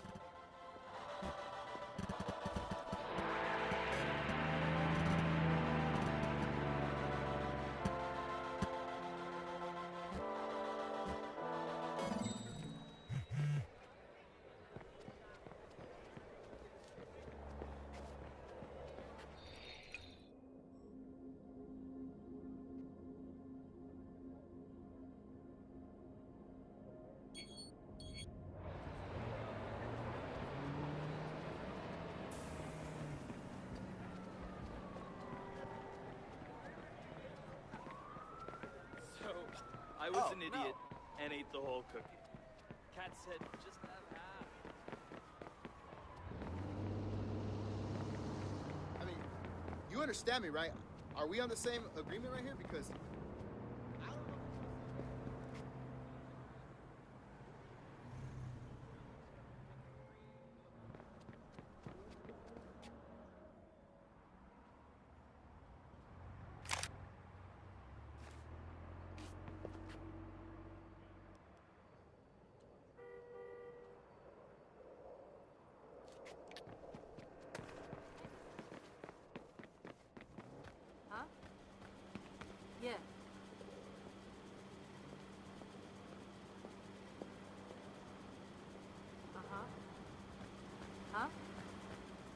Yeah, watch out!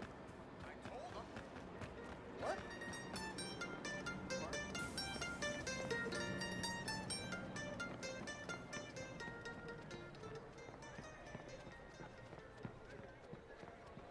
Yep. Uh-huh.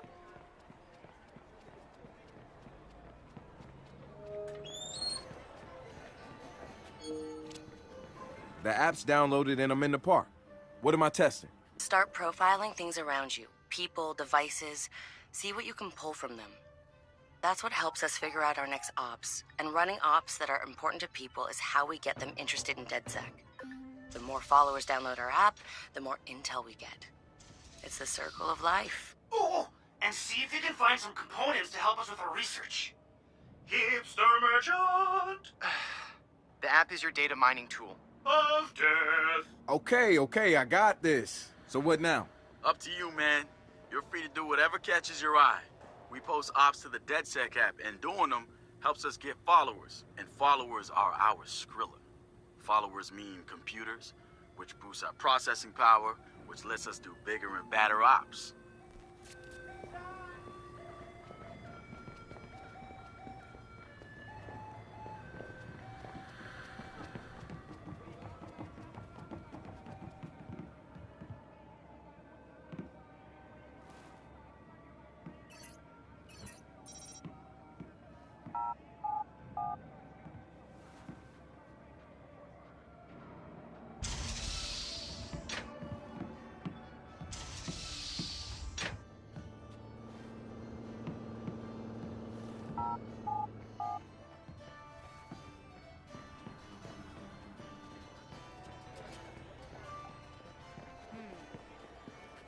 So... Huh. Well,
Marcus, Prime 8 got their hands on some of our data. Fuck, where are they? In a car, moving fast. And Marcus, they have someone on their tail.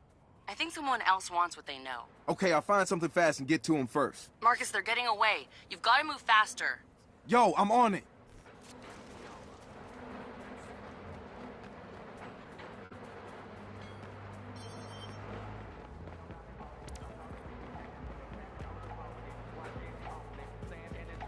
But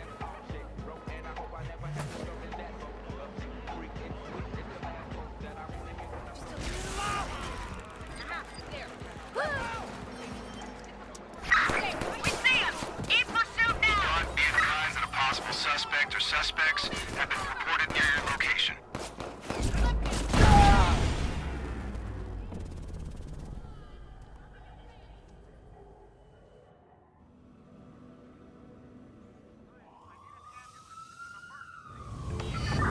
Hi, I need an ambulance. It's an emergency.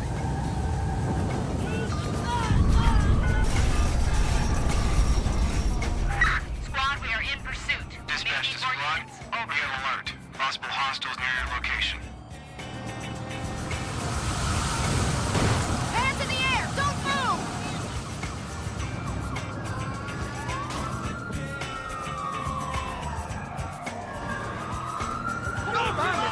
Copy that. A patrol car is en route to the suspect.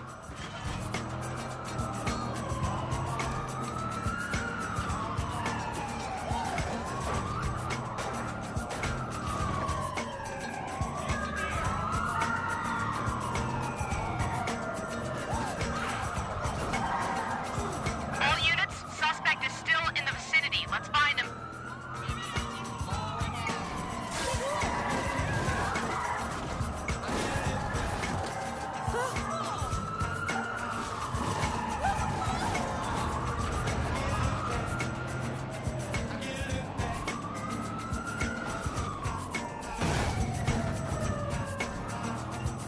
Yeah, squad, stand by. We're swinging back around.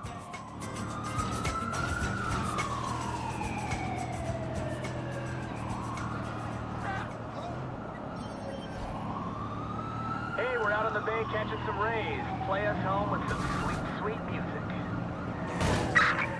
Crap! I need help!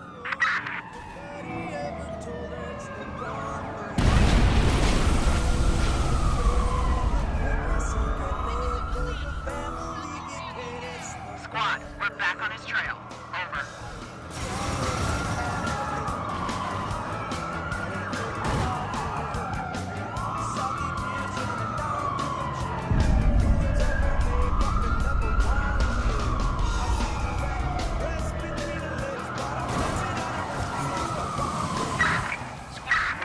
We're gonna try and block him off. We need help!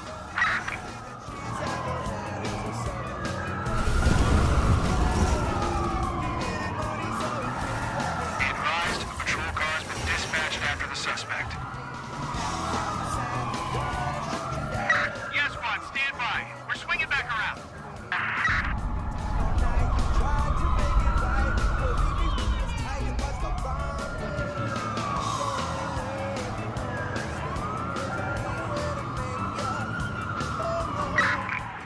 Covering our sector. We'll find this guy. Be advised, units are en route to the suspect's location. Gonna block him off.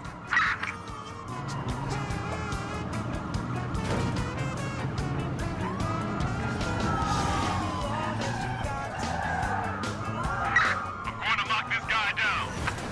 Squad, we've lost track of the suspect. We'll keep looking.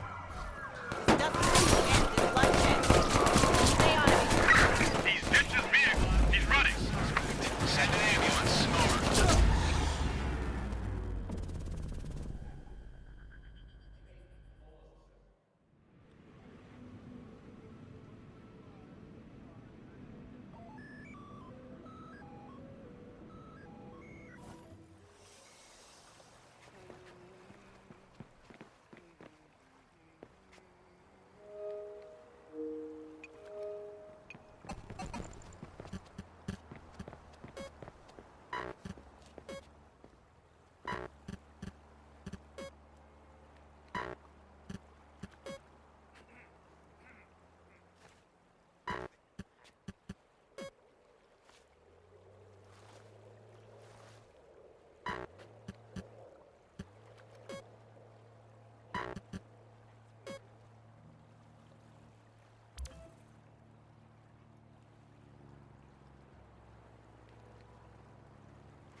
car! Someone stop that vehicle!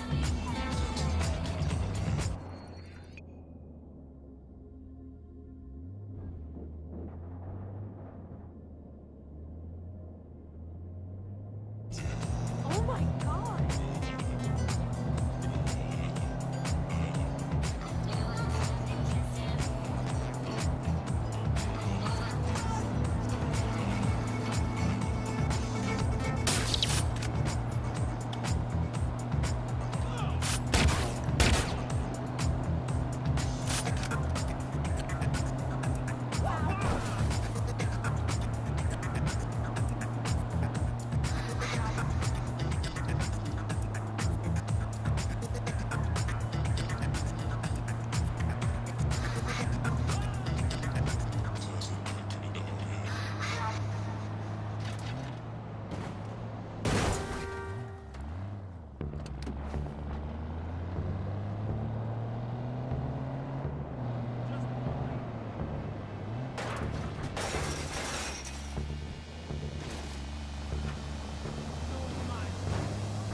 Ándale, come to coffee.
Whoa. Nope.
Learn to drive, moron!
Don't be tripping.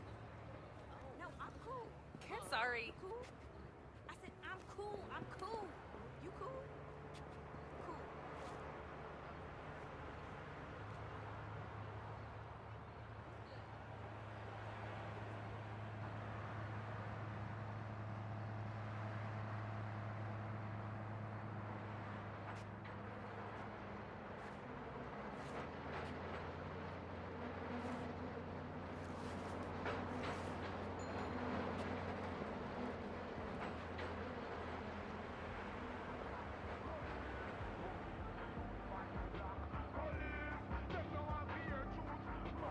That was me, sorry. Sorry. Listen up.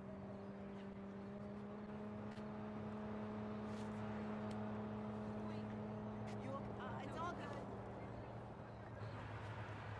Sorry. Oh, yeah, sure. What?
Sector sweep complete.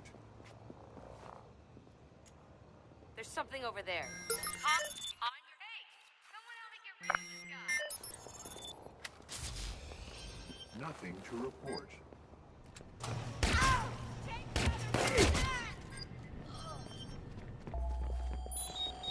We have DedSec sighted. Require additional hands.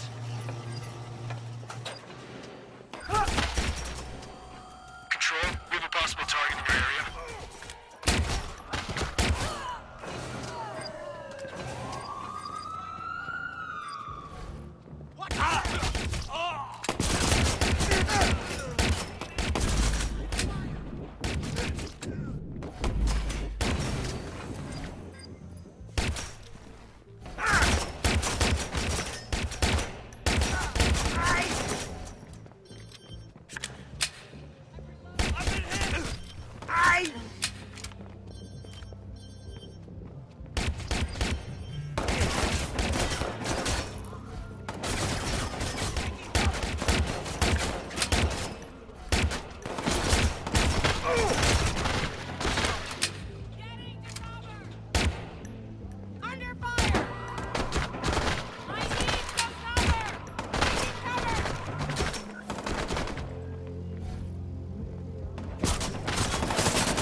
I have an alert on a possible target near your location. Over. We have DedSec sighted. Require additional hands.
sighted. Require additional hands.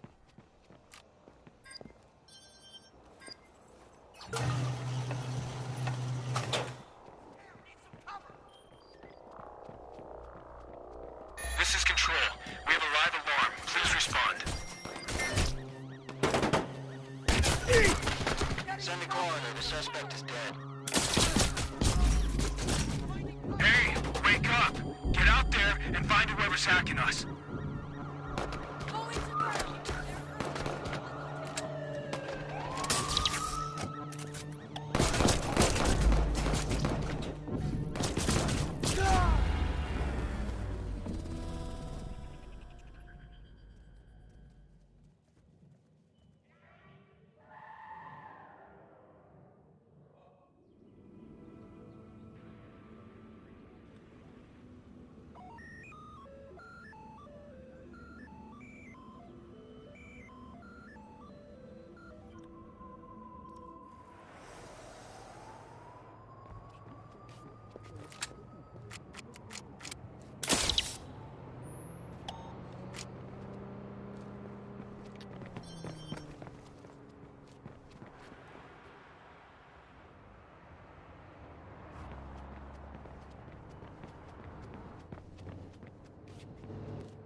Oh!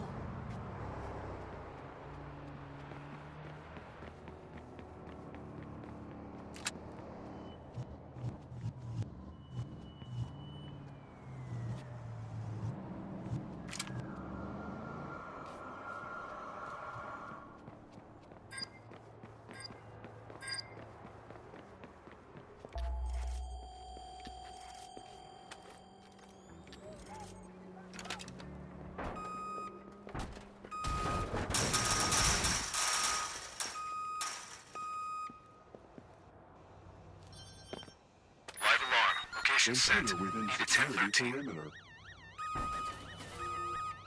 Unauthorized personnel. Warning. Security is inbound.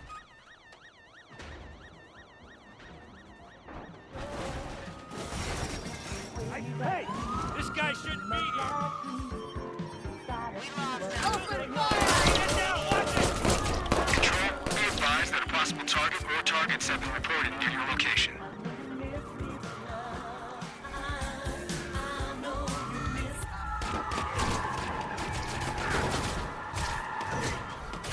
ambulance, suspect's gone. He's dead. Over. Control, it's DedSec. Send my cars. Take cover!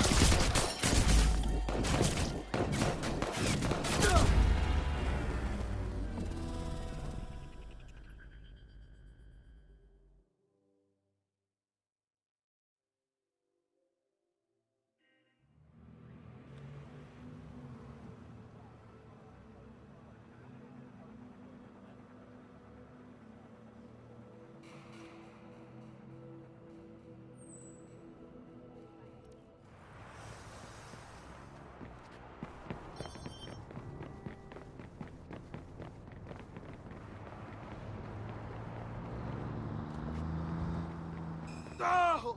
Ah! 10-4, we're en route to the suspect.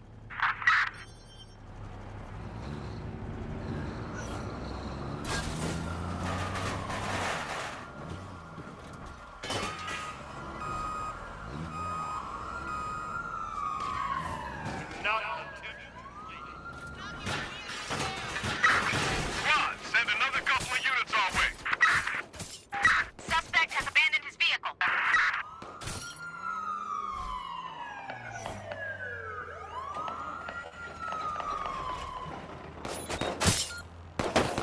Suspect has ditched his vehicle and is on foot.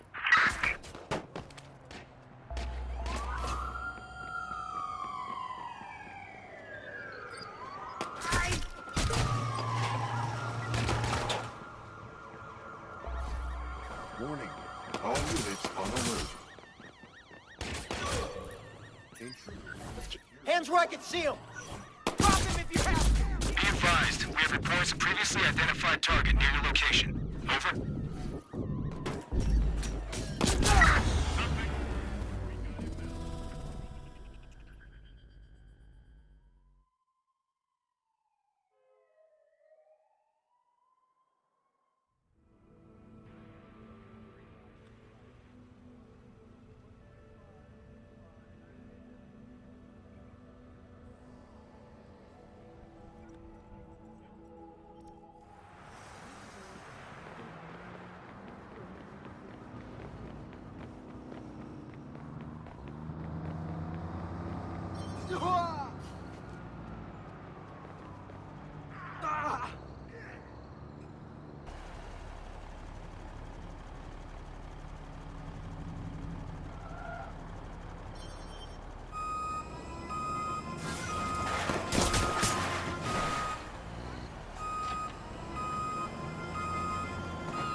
We got one of those militarized hackers here. Send us a couple more cars.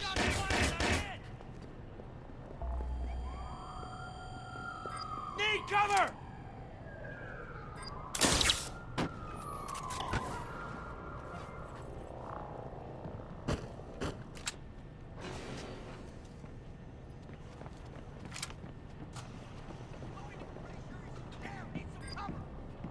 Suspects in range. Go full sweep.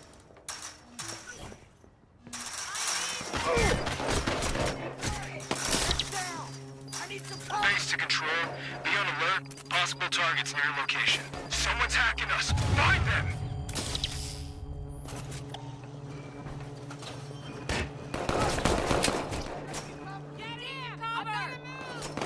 He's down. I'm calling it in. Control, it's DedSec. Send more cars.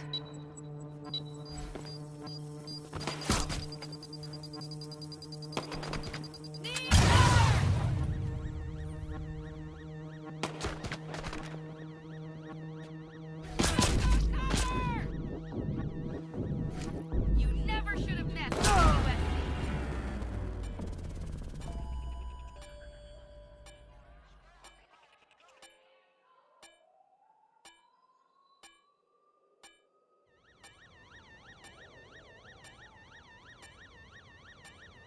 It's clear. Moving on.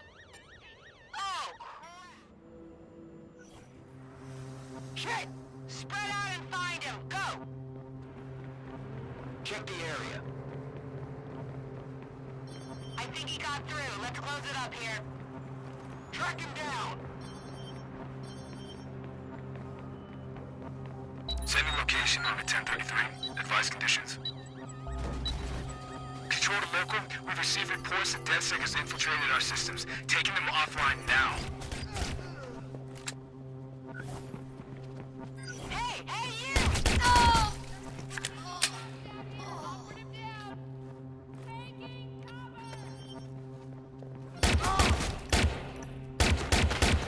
Alarm has been triggered. Sending local operatives.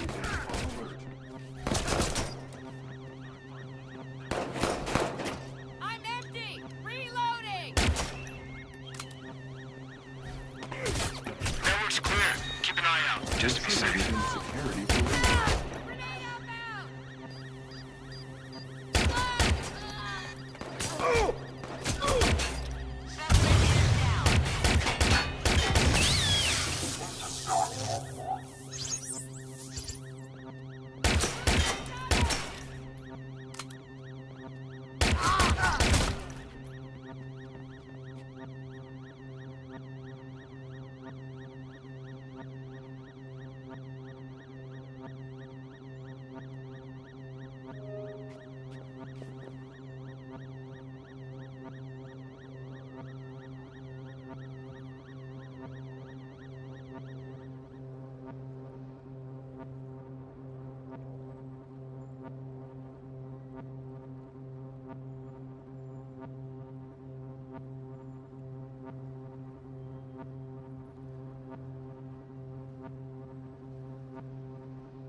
Don't let him get the drop on you.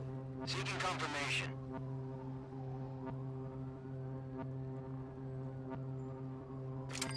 What was that?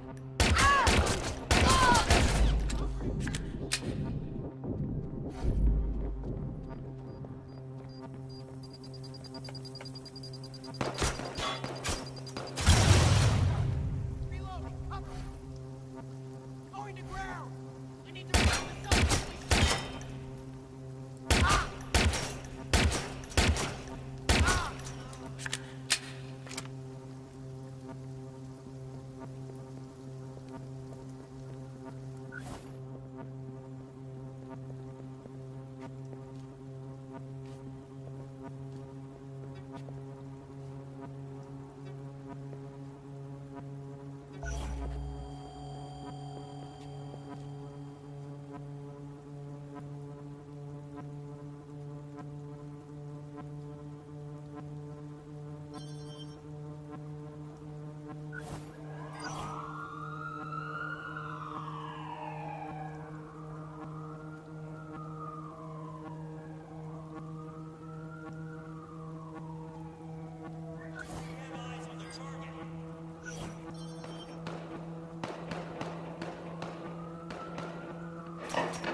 Suspect is pacified. Verifying target.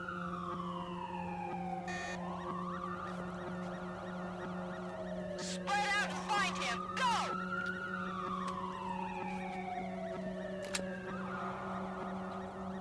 No look.